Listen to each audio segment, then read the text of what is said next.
why is it that guitar players tend to learn the pentatonic scale more often than other musicians? Piano players, I don't hear them practicing their pentatonic scales. I don't hear about saxophone players practicing their pentatonic scales. If you're a musician that isn't a guitar player, let me know in the comments if you practice your pentatonic scales. But there's something interesting about the guitar in particular and about how pentatonic scales work. If you notice, we've got this nice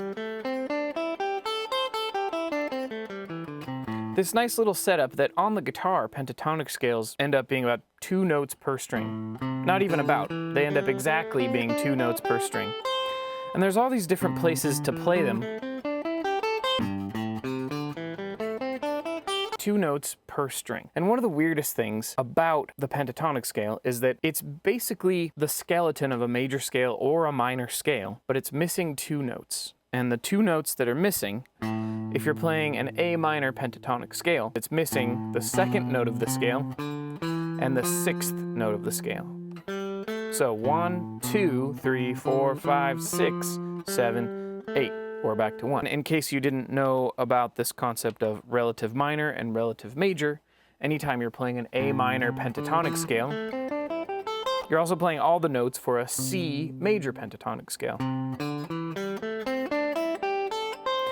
And the notes that are skipped in a major pentatonic scale are the 4th note of the scale and the 7th. And watch what happens when I add the 7th note of the scale and the 4th note of the scale back into the pentatonic scale. We currently have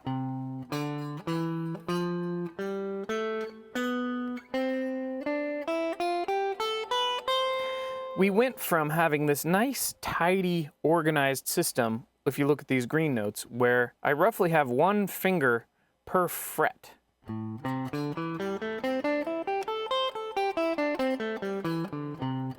And you notice this is a common thing with nearly all of these pentatonic scales.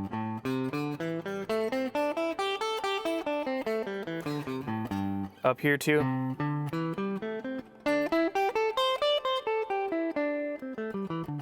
Right? It roughly lines up. My 1st finger is going to play all the notes on this fret. My 2nd finger is going to play all the notes on this fret. 3rd finger going to play the notes on this fret. And my 4th finger, my pinky, is going to play all the notes on this fret. People call this position playing. The pentatonic scales, at least the shapes that you create from playing in a position, are really handy. And the problem is, when you add these extra notes from the major scale or the minor scale, depending on your root note, you end up with this funky out of position stuff where you're going.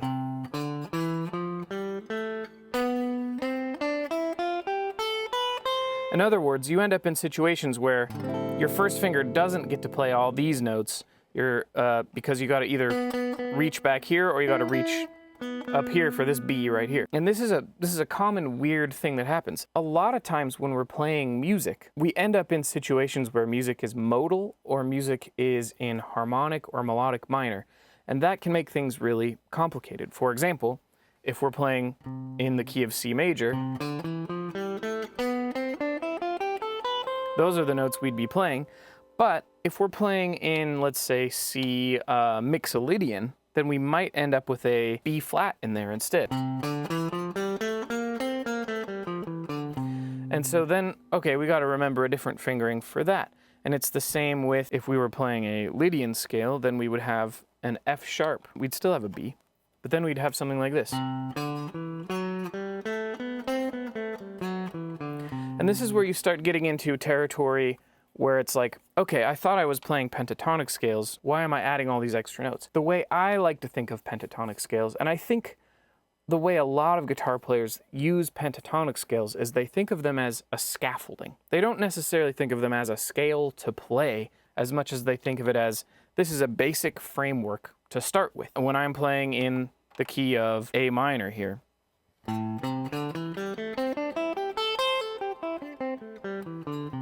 I can add these extra notes if I want to make a regular old A minor scale, or if I want to play a Dorian scale. Excuse me. Right? With an F sharp in there instead of an F. Or if I want to play a Phrygian scale.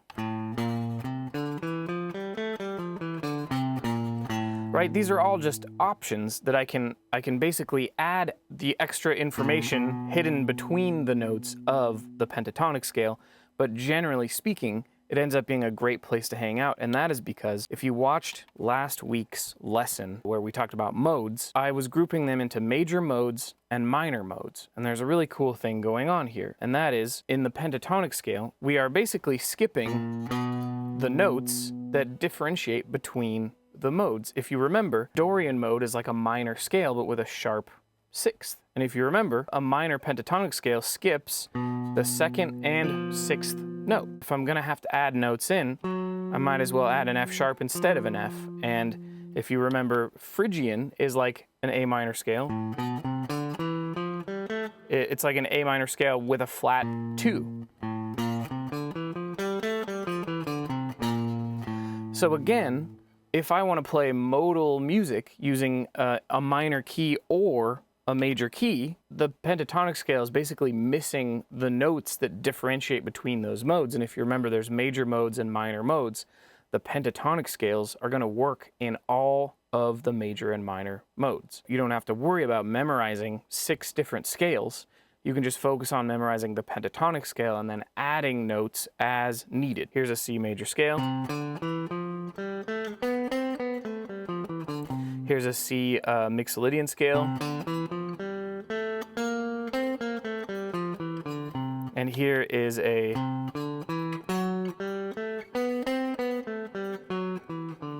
Lydian scale. This is one of the wonders of the pentatonic scale, is not really thinking of it as a scale to play as much as a framework to use as a starting point on the guitar.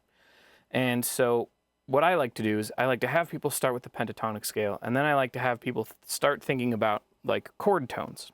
For example, if you are soloing over a jam track in the key of C and you're focusing on chord tones, well, here's the C major pentatonic scale, and here are the notes of a C major chord hidden in that pentatonic scale.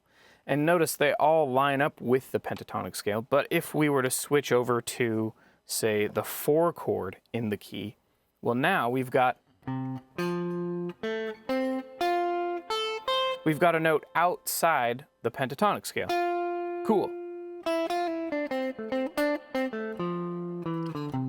But we're still sort of using these green notes here as just a starting framework and a place to remember, okay, this is kind of an outline of the key that we're in, and it doesn't matter if we're in a modal situation or if we're in like a proper major or minor situation. As you start getting the hang of this kind of thing, you can also start overlaying harmonic and melodic minor kind of stuff in there too. But this, to me, is like the thing a lot of people don't realize about how the pentatonic scale works for a lot of guitar players. It's not like a magical different scale you play as much as it's like a framework that fits your hand really well that you can learn to adapt over time. This is my website. If you scroll to the bottom, I've got a link called Jam Tracks. There are full band jam tracks. There are jam tracks missing the rhythm parts. And then let's find one that has some interesting chord progression that might be missing some notes from the pentatonic scale. This one looks nice. Let's do this. So this chord progression is a C chord and an F chord, and it's in the key of C major. So the 1 chord is right here, and the 4 chord is right here. You can't really see the pentatonic scale anymore, but if we're thinking about just generally navigating a jam track, the pentatonic scale is gonna sound great, right? So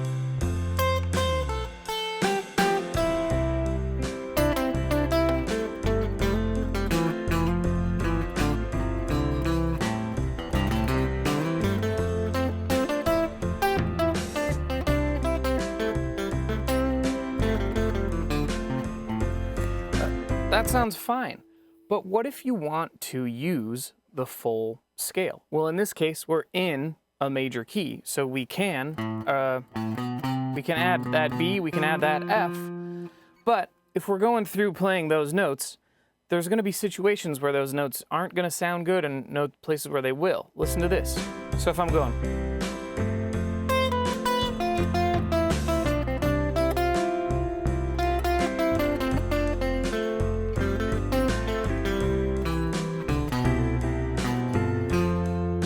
Okay.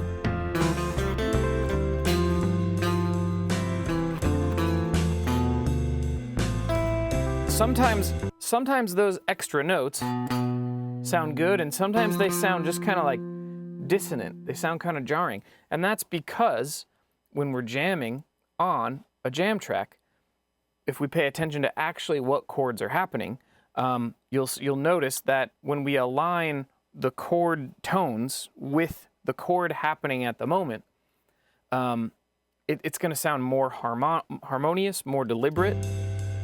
So if we're looking at C chord and we're going, anytime we play this, we see the C chord, we can focus on. But what about the F?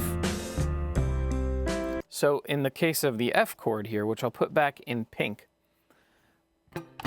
this note's going to sound, these notes are all going to sound the best over that F chord. So, but then those notes are not going to sound that good over the C, especially the ones that they don't share in common, right?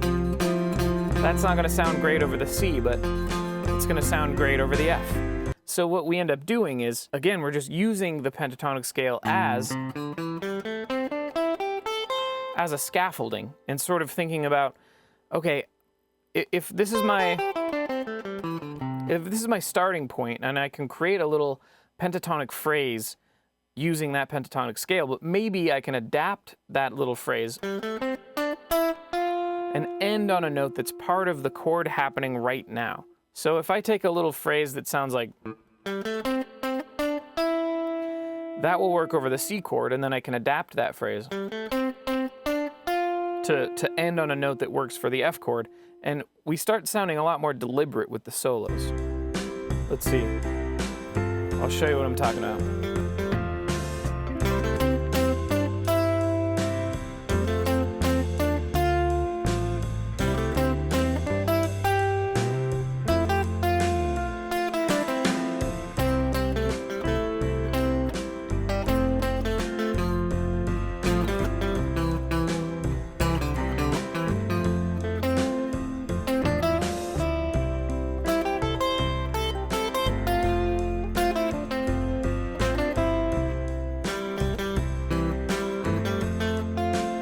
So do you kind of see what I'm talking about here? And earlier when I was talking about the pentatonic scale as a scaffolding, this is what I'm talking about. We're in a situation where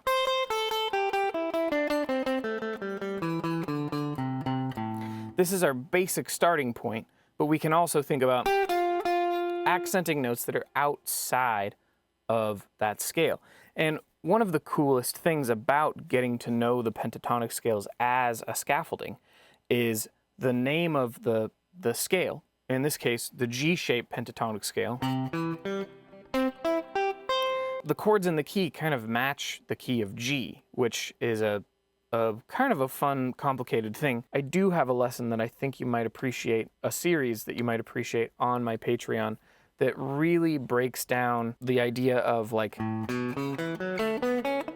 if I'm playing in a G-shaped pentatonic scale, how do I solo over a 1-2 progression, or a 1-4 progression, or a 1-5 progression? And really thinking about phrasing and how to use that pentatonic scaffolding as a starting point to start overlaying information in a simple playground of a 2-chord progression where you can just practice kind of visualizing those chords. I think that you might like that. And yes, that's available on my Patreon. It's called Caged Soloing. Let's see.